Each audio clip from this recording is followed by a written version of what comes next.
Immunization. There are two types of immunity: active immunity and passive immunity. Active immunity, natural is there, which includes following clinical infection, following subclinical infection, and acquired one is following vaccination. In passive immunity, it is transfer of maternal antibodies through placenta, transfer of maternal antibodies through milk, and acquired one following administration of immunoglobulin or anti-serum. So acquired one is following vaccination, and today we are going to learn about this. Active immunity, it is resistance developed in response to stimulus by an antigen and is characterized by the production of antibodies by the host. This process is known as vaccination. Passive immunity, immunity conferred by an antibody produced in another host. It may be acquired naturally or artificially through an antibody containing preparation. Immunizing agents, vaccines, immunoglobulins and anti-sera. Vaccination, it is administration or inoculation of vaccine. Immunization, induction of an immune response in the host organism. Seroconversion, change from AB negative to AB positive state. Seroprotection, state of remaining protected from the disease. Vaccine failure, if disease occurs despite immunization has been taken. Herd effect, immunization of large number of susceptible individuals, thereby preventing further infection from the microbe. And this herd effect is what we are doing at the present scenario of corona, where we are taking vaccination for herd immunization. Immunoglobulins, there are 5 major classes: IgM, IgA, IgG, IgE and IgD. 2 types of immunoglobulin preparations are available for passive immunization: normal human immunoglobulin and specific or hyperimmune human immunoglobulin. Antisera or antitoxins, these are materials prepared in animals or non-human sources such as horses. Immunoglobulin and antiserum, human normal immunoglobulin, hepatitis A, measles, rabies, tetanus, mumps. Human specific immunoglobulin, hepatitis B, varicella, diphtheria. Non-human immunoglobulin or antisera, which is produced for diphtheria, tetanus, gas gangrene, botulism and rabies. Vaccination. Vaccination is a method of giving antigen to stimulate the immune response through active immunization. A vaccine is an immunobiological substance designed to produce specific protection against a given disease. A vaccine is antigenic but not pathogenic. And types of vaccines include live vaccines, attenuated live vaccines, inactivated or killed vaccines, toxoids, polysaccharide and polypeptide vaccines, which are also known as cellular fraction, surface antigen or recombinant vaccines. Live vaccines, they are made from live infectious agents without any amendment. The only live vaccine is variola smallpox vaccine made of live vaccinia cowpox virus, not variola virus, which is not pathogenic but antigenic, giving cross immunity for variola. If you are injecting live microbes, means there is chance for disease condition. But here, instead of smallpox vaccine, variola vaccine, we are using cowpox virus, which is not pathogenic, and this antigenic compound is given for cross immunity for variola, because it was found that when smallpox incidents was on rise, it was noted that people working in the dairy farms, they were never infected with this smallpox, and later it was found that the cowpox, that was a similar or a variant of the smallpox vaccine. And since people working in dairy farms, they were already infected with this cowpox virus, they had developed antibodies against smallpox. Live attenuated or avirulent vaccines. Virulent pathogenic organisms are treated to become attenuated and avirulent but antigenic. They have lost their capacity to induce full-blown disease but retain their immunogenicity. They are made avirulent by different methods, either heat killing or some other method is employed, whereby the live ones, the live pathogenic ones, they are killed and attenuated. It's not killed, they are made immunogenic, but the pathogenicity is completely lost. And live attenuated vaccine should not be administered to persons with suppressed immune response due to leukemia, lymphoma, other malignancies, receiving corticosteroids and antimetabolic agents, radiation, or during pregnancy. Inactivated or killed vaccines, organisms are killed or inactivated by heat or chemicals but remain antigenic. They are usually safe but less effective than live attenuated vaccines.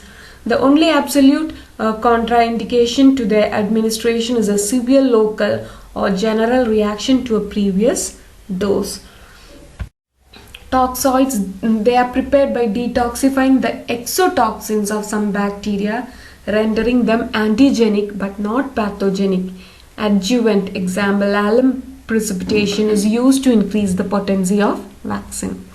The antibodies produced in the body as a consequence of toxoid administration neutralize the toxic moiety produced during infection rather than act upon the organism itself. In general, toxoids are highly efficacious and safe immunizing agent because there is no virulent or there is no potent harmful organism being injected. Only the toxic substance produced by the microorganism is being injected, and this causes immunogenicity. And antibodies are developed in our body. Polysaccharides and polypeptide cellular fraction vaccines, they are prepared from extracted cellular fractions. Example, meningococcal vaccine from the polysaccharide antigen of the cell wall. The pneumococcal vaccine from the polysaccharide contained in the capsule of the organism, and hepatitis B polypeptide vaccine. The efficacy and safety appear to be high. Surface antigen recombinant vaccines, it is prepared by cloning HBsAg gene in yeast cells where it is expressed. HBsAg produced is then used for vaccine preparations. The efficacy and safety also appear to be high. Types of vaccines. Live vaccines include smallpox, variola vaccine. Live attenuated vaccines, BCG is there, typhoid, plague, oral polio, yellow fever, measles, mumps, rubella, intranasal influenza, typhus, all this comes under live attenuated vaccines. Killed vaccines. Killed vaccines are used for typhoid, cholera, pertussis, plague, rabies, salk polio, intramuscular influenza, Japanese encephalitis.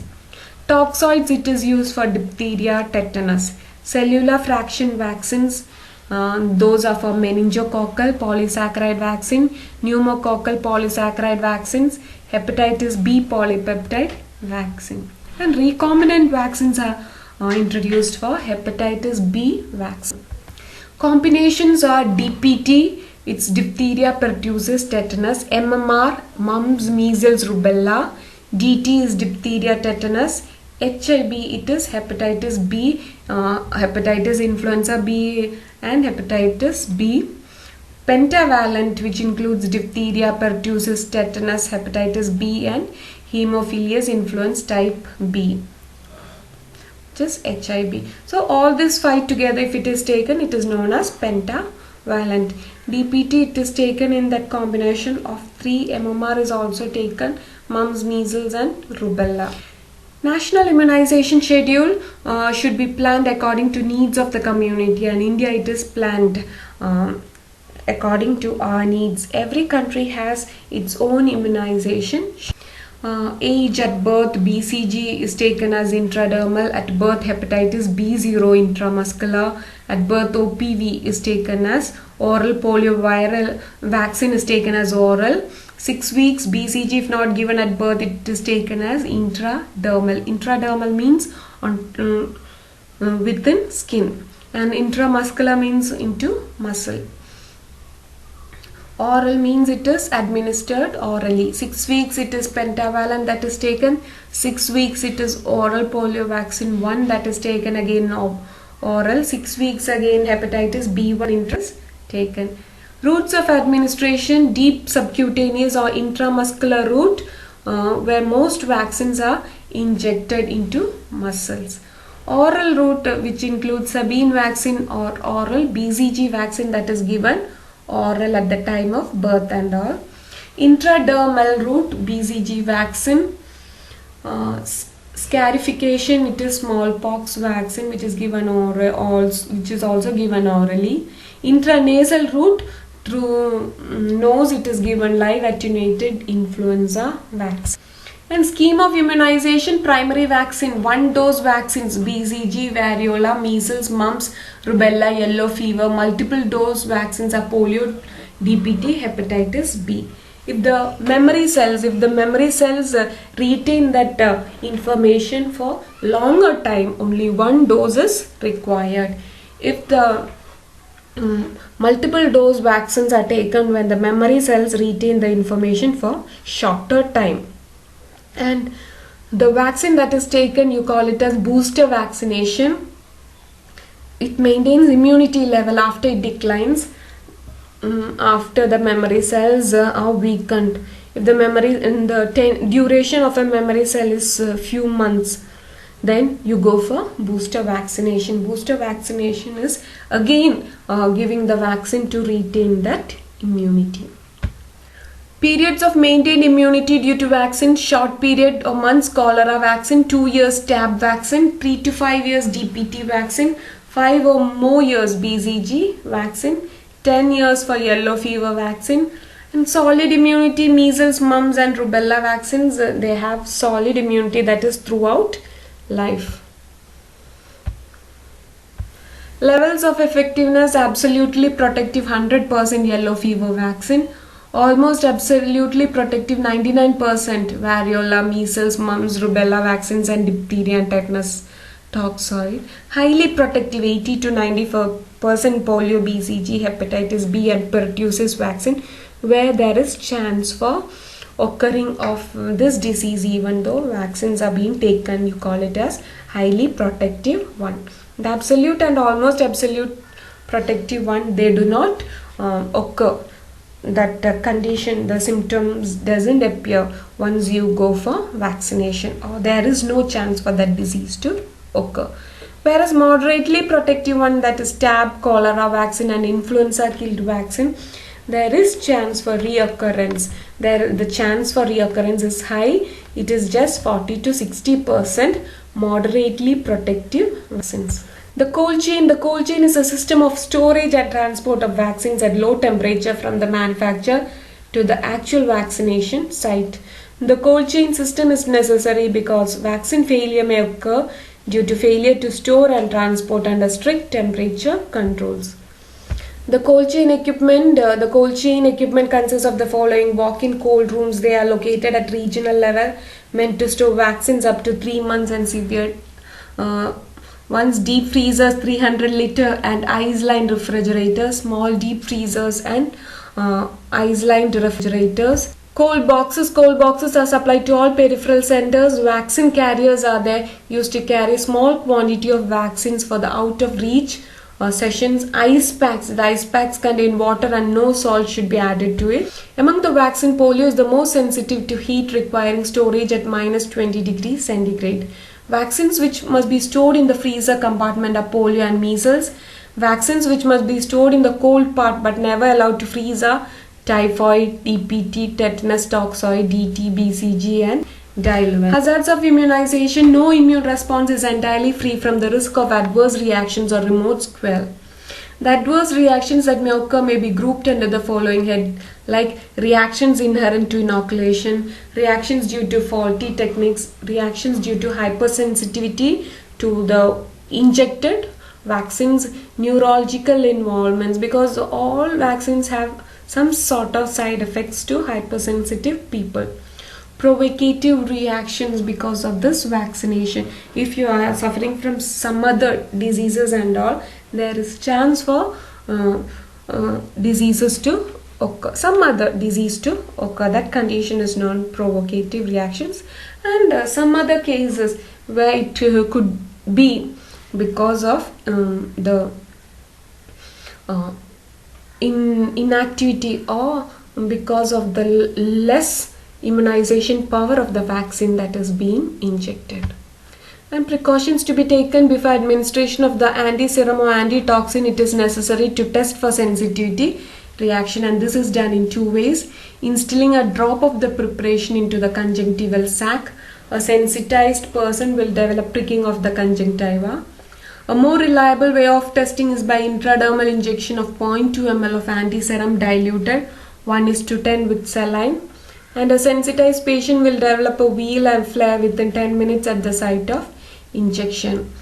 It should be borne in mind that these tests are not in fact. Vaccination coverage is a percent of at risk or susceptible individuals or population who have been fully immunized against particular diseases by vaccines or toxoids. To be significantly effective in prevention of disease on mass or community level, at least a satisfactory proportion, 75% or more of the at-risk population must be immunized. Infants and children expanded immunization program. Active immunization for adult females are there, vaccination for special occupations, vaccination for special lifestyles, vaccination for special environmental situations, vaccination for special health status persons, like people suffering from HIV, dialysis and all. They are taken special vaccinations. Vaccinations in travel, that's based on the country that you are traveling. Vaccines against bioterrorism. Active immunization for adult females. MMR vaccine is given in adolescents before or after marriage, before 3 months of conception. Tetanus toxoid in pregnancy to prevent tetanus neonatorum in the newborn. Live attenuated vaccine should not be given during pregnancy. Vaccination for special occupations, healthcare workers, hepatitis B, influenza, MMR, polio, public safety personnel and staff of institutions like hepatitis B and influenza. Vets and animal handlers are given rabies, plague and anthrax. Sewage workers are given DT, hepatitis A, polio, TAB. Food handlers are given TAB. Military troops, they are given meningococcal influenza, BCG and tetanus. For lifestyle, homosexually active males, heterosexual with promiscuous sexual partners, especially US STDs and injecting drug users, inmates of long-term correctional institutes, all should receive hepatitis